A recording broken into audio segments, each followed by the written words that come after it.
Jubilee హిల్స్లో కాంగ్రెస్ అభ్యర్థి యొక్క నామినేషన్ జరిగింది. మరి నామినేషన్ ప్రదర్శన ఏ విధంగా ఉందంటే, సామాన్యంగా రాజకీయ పార్టీల నామినేషన్లు ఏ విధంగా చేస్తారంటే, ఆ నియోజకవర్గంలో ఉన్న కార్యకర్తలు మరి ఆ పార్టీకి సంబంధించిన వెల్ విషర్స్ అందరూ కూడా పిలుచుకొని నామినేషన్ చేసేది ఒక ఆనవాయితీ.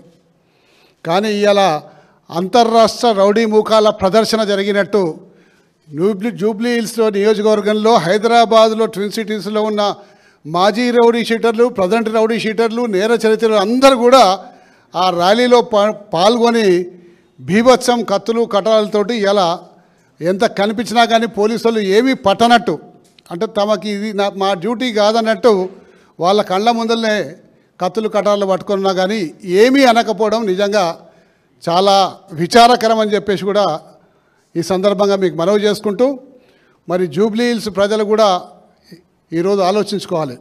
మరి వాళ్ళేమో కాంగ్రెస్ కార్యకర్తలు మాలో ఒకడు నామినేషన్ వేస్తుండే ఈరోజు అని చెప్పి రౌడీ మూకలందరూ కూడా సంతోషంతో ఎగిరి గంతులు వేసేసి ట్రాఫిక్ బీభత్సం కల్పిస్తే ఏమి పట్టనట్టు నిజంగా పోలీసుల తీరుని తీవ్రంగా ఖండించుకుంటూ, మరి రాబోయే రోజుల్లో జూబ్లీ హిల్స్ ప్రజలు ఆలోచించుకోవాలి.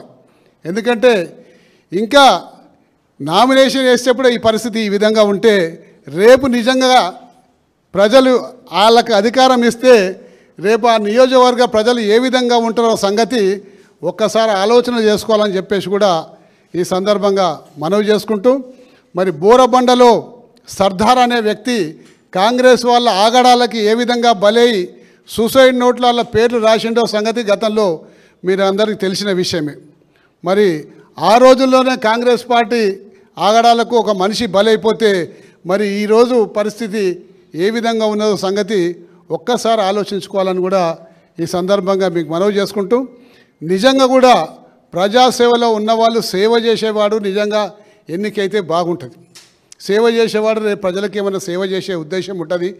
ప్రజల కష్ట సుఖాల్లో పాలు పంచుకుంటారు, ప్రజలకు తోడు నీడుగా నిలుస్తారు, సాధ్యమైనంత వరకు అభివృద్ధి కార్యక్రమాలు చేస్తారు.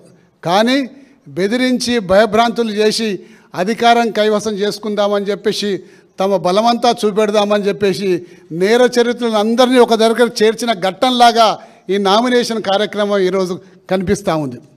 అంటే ఇంతమంది నేర చరిత్రలను ఒక దగ్గర చేర్చిన ఘనత ఇప్పటిదాకా తెలంగాణ రాష్ట్రంలో, ఉమ్మడి ఆంధ్రప్రదేశ్ రాష్ట్రంలో ఎక్కడ కూడా లేదు. అది కేవలం జూబ్లీ హిల్స్కే నామినేషన్ ఇవ్వాలా, ఆ అవార్డు దక్కే అవకాశం ఉంది. కాబట్టి ప్రజలు మేల్కొనాలి, ప్రజలు చూడాలి. ఈ యొక్క నేర చరిత్రలకు రేపొద్దున అధికార పగ్గాలు ఇట్లా చేతికి అందితే ప్రజల్ని ఆ పగ్గాలతోటే ఊరేసి రేపొద్దున వాళ్ళని హింస పెట్టే అవకాశం ఉంటుంది. కాబట్టి మరి మాగంటి గోపీనాథ్ గారు గతంలో చేసిన అభివృద్ధి కార్యక్రమాలు అనుకోండి, ఆయన వ్యక్తిత్వం ఏ విధంగా అంటే సౌమ్యుడు, ఎవరిని ఒక మాట అనకుండా తమ కార్యక్రమాలని విజయవంతంగా ప్రజల్ని మెప్పించి ఒప్పించి చేపించే ఘనత మాగంటి గోపీనాథ్ గారు. కాబట్టి ఆయన సతీమణి అయిన మాగంటి మరి సునీత గారిని గెలిపించాలని చెప్పి ఈ సందర్భంగా విజ్ఞప్తి చేసుకుంటాను. ఈరోజు కాంగ్రెస్ పార్టీ బీసీలకు న్యాయం జరగాలనే ఆలోచనతోటి ఒక బీసీ బిడ్డకు జూబ్లీ హిల్స్ లో టికెట్ ఇస్తే ఆ బిడ్డకు వచ్చిన జనాలను చూసి వీళ్ళందరూ రౌడీలు, గూండాలు, రౌడీ షీటర్లు ఏమేం సంబోధిస్తున్నారండి? ఏమైనా ఆలోచన ఉందా? అంటే మీ ఎంబడి తిరిగేటోళ్ళండి? ఏం స్టాన్ఫర్డ్ లో చదివినరా, హార్వర్డ్ లో చదివిరా, క్యాంబ్రిడ్జ్ లో చదివిరా, లేకుంటే లండన్ స్కూల్ ఆఫ్ ఎకనామిక్స్ లోకి ఇట్లా చదివినరా?